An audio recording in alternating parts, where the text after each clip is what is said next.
ನಮಸ್ಕಾರ ವೀಕ್ಷಕರೇ, ಈ ವಿಡಿಯೋದಲ್ಲಿ ಸಿಂಪಲ್ ಸೆಂಟೆನ್ಸ್ಗಳನ್ನು ಹೇಗೆ ಮಾಡೋದು ಅಂತ ಹೇಳ್ಕೊಡ್ತೀನಿ. ಸೊ ಸಿಂಪಲ್ ಆಗಿ ಯಾವ ರೀತಿ ಸೆಂಟೆನ್ಸ್ಗಳನ್ನು ಮಾಡೋದು, ಇಂಗ್ಲಿಷ್ ಮಾತನಾಡೋದಕ್ಕೆ ಸಿಂಪಲ್ ಆಗಿ ಹೇಗೆ ಕಲ್ತ್ಕೊಳ್ಳೋದು ಅಂತ ನೋಡೋಣ. ಸೊ ಐ ಅಂತಂದರೆ ನಾನು, ಓಕೆ. ಮೇಕ್ ಅಂತಂದರೆ ಮಾಡು, make verb, make is a verb.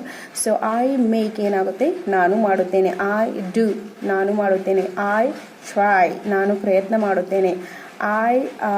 I go, ನಾನು ಹೋಗುತ್ತೇನೆ. ಐ ಕಮ್, ನಾನು ಬರುತ್ತೇನೆ. ಆ್ಯಂಡ್ ಇದೇ ರೀತಿ ಸಿಕ್ಕಾಪಟ್ಟೆ ನೀವು ವರ್ಡ್ಸ್ಗಳು ತುಂಬ ಇದೆ, ಅವೆಲ್ಲವುಗಳನ್ನು ತಗೊಂಡು ಮಾಡ್ಬೋದು. ಐ ವಾಕ್, ನಾನು ನಡೆಯುತ್ತೇನೆ.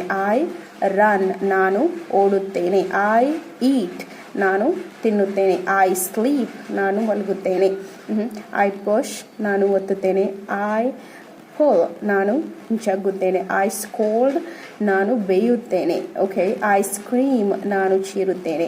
ಆ್ಯಂಡ್ ಅದೇ ರೀತಿ ಯಾವ ರೀತಿ ಮಾಡೋದು ಅಂತ ಅಂದರೆ ಐ ಕುಕ್. ಓಕೆ, ಕುಕ್ ಅಂದರೆ ಅಡುಗೆ ಮಾಡೋದು. ಐ ಕುಕ್, ಮೊದಲು ಐ ಬರೆಯೋದು, ನಂತರ ಸಿಂಪಲ್ ವರ್ಬ್ ಟೆನ್ಸ್ ಬರೆಯೋದು.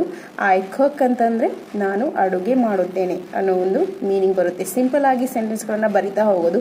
ಸಿಂಪಲ್ ಆಗಿ ನಾವು ಸಿಂಪಲ್ ಸೆಂಟೆನ್ಸ್ ಮಾಡ್ತಾ ಮೊದಲು ಸಿಂಪಲ್ ಕಲಿಯೋದು, ನಂತರ ಮುಂದೆ ಹೇಗೆ. ಇವಾಗ ಒಂದು ಸೆಂಟೆನ್ಸ್ ಹೇಳ್ತೀನಿ. ಐ ಲೈಕ್ ಅಂತಂದರೆ ನಾನು ಇಷ್ಟಪಡುತ್ತೇನೆ. ಏನು ಇಷ್ಟಪಡ್ತೀನಿ ಅಂತ ಹೇಳ್ತಾ ಇಲ್ಲ, ಜಸ್ಟ್ ಹೇಳ್ತಾ ಇದ್ದೀನಿ ಐ ಲೈಕ್. ಓಕೆ. ಮುಂದೆ ಐ ಲೈಕ್ ಮುಂದೆ ಇಟ್ ಹಚ್ಚಿದರೆ, ಇಟ್ ಅಂದರೆ ಅದು. ಐ ಲೈಕ್ ಇಟ್ ಅಂದರೆ ನಾನು ಅದನ್ನು ಇಷ್ಟಪಡುತ್ತೇನೆ.